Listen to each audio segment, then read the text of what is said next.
তার কাছে আসতেই গাড়ির ইঞ্জিন বন্ধ হয়ে যায়। বিষধর সাপটি মরে পড়ে আছে। সত্যই হাজার হাজার মানুষ অনাহারে মৃত্যুবরণ করে।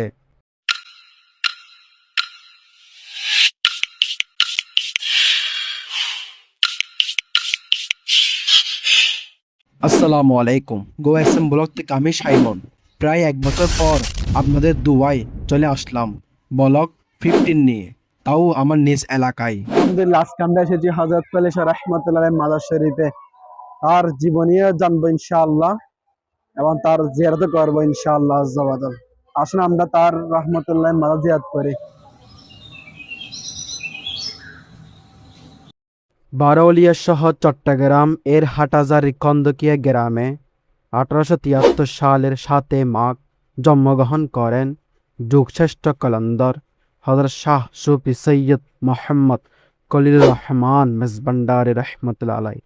তার পিতা ছিলেন মুন্সি সৈয়দ মোহাম্মদ ওয়াজিউল্লাহ এবং মাতা তাজুন্নেসা। খলিল শাহ বাল্যকালের প্রাথমিক শিক্ষা শেষ করে মাদ্রাসায় ভর্তি হন। মাদ্রাসা শেষ করে উচ্চশিক্ষা অর্জনের জন্য নানা কলিমুল্লাহ দারোগার সাথে কলকাতা গমন করেন এবং সেখান থেকে বিএ পাশ করেন। শিক্ষাজীবন শেষে তিনি কর্মজীবনের জন্য মায়ানমার যান এবং ম্যাকেনজি কোম্পানিতে হেড ক্লার্ক হিসাবে যোগদান করেন। পরে বাবা ভান্ডারী মাওলানা সৈয়দ গোলামুর রহমান আল মেজবান্ডারি রহমতুল্লাহ এর দুয়ায় তিনি ম্যানেজার পদে উন্নতি হন। পরবর্তীতে কোম্পানি তাকে লন্ডন নেওয়ার আগ্রহ প্রকাশ করলে তিনি আবার দরবারে যান। সেখানে বাবা ভান্ডারীর দেওয়া একটি কলা খাওয়ার পর তার জীবনে পরিবর্তন শুরু হয়। কঠোর সাধনা ও রিয়াজতের মাধ্যমে তিনি ফানাফিল্লাহ মর্যাদার উন্নতি হন। তিনি রহমতুল্লাহ মজ্জুব হওয়ার 6 মাস পূর্বে বিবাহ করেছিলেন। তার জীবনে বহু অলৌকিক ঘটনার কথা প্রচলিত রয়েছে। একবার নাজিরহাট সড়কে বসে থাকা অবস্থায় একটি গাড়ি তাকে আঘাত করার উদ্দেশ্যে দ্রুত এগিয়ে এলেও তার কাছে আসতেই গাড়ির ইঞ্জিন বন্ধ হয়ে যায়। পরে চালক ও যাত্রীরা ক্ষমা প্রার্থনা করলে তিনি তাদের ক্ষমা করে দেন।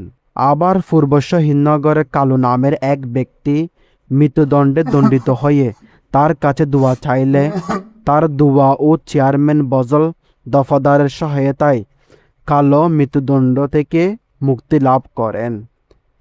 একদিন হযরত খলিল শাহ রহমতুল্লাহ বায়েজিদ বুস্তামি দরগাহ এর পাশের মাস্টার পাহাড়ে ঘুরছিলেন। এই সময় একটি বিষধর সাপ তার কপালে দর্শন করে। এতে তার শরীর নীল হয়ে যায় এবং সবাই মনে করেছিল তিনি মারা যাবেন। এমনকি মৃত্যুর গজবও ছড়িয়ে পড়ে।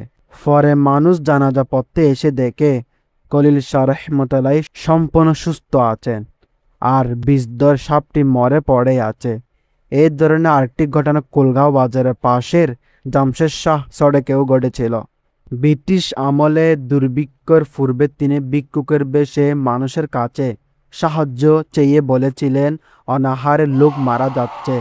কিছুদিন পর 1943 সালের ভয়াবহ দুর্ভিক্ষে সত্যই হাজার হাজার মানুষ অনাহারে মৃত্যুবরণ করে। অবশেষে 1978 সালের 22 অক্টোবর 105 বছর বয়সে হযরত শাহ সুফি সৈয়দ মোহাম্মদ খলিলুর রহমান আল মেজবান্ডারি রহমতুল্লাহ আলাই ইন্তেকাল করেন। ইন্না লিল্লাহি ওয়া ইন্না ইলাইহি রাজিউন। তার মৃত্যু সংবাদে হাজার হাজার ভক্ত অনুরাগী দল নামে খলিল ভান্ডার দরবার শরীফে ইমামে আহলে সুন্নাত আল্লামা কাজী মোহাম্মদ নুরুল ইসলাম হাশমি রহমতুল্লাহ আলাই তার জানাজার নামাজে ইমামতি করেন। পরে তাকে কুলগাঁও ফকিরপাড়ায় দাফন করা হয়। এতটুকু। সবাই ভালো থাকবেন, সুস্থ থাকবেন। শেষ একটাই অনুরোধ, ভিডিও ভালো লাগলে লাইক করুন এবং এরকম জিয়ারতে আউলিয়া বিভিন্ন দর্শনীয় স্থান দেখতে চ্যানেল সাবস্ক্রাইব করুন। আসসালামু আলাইকুম।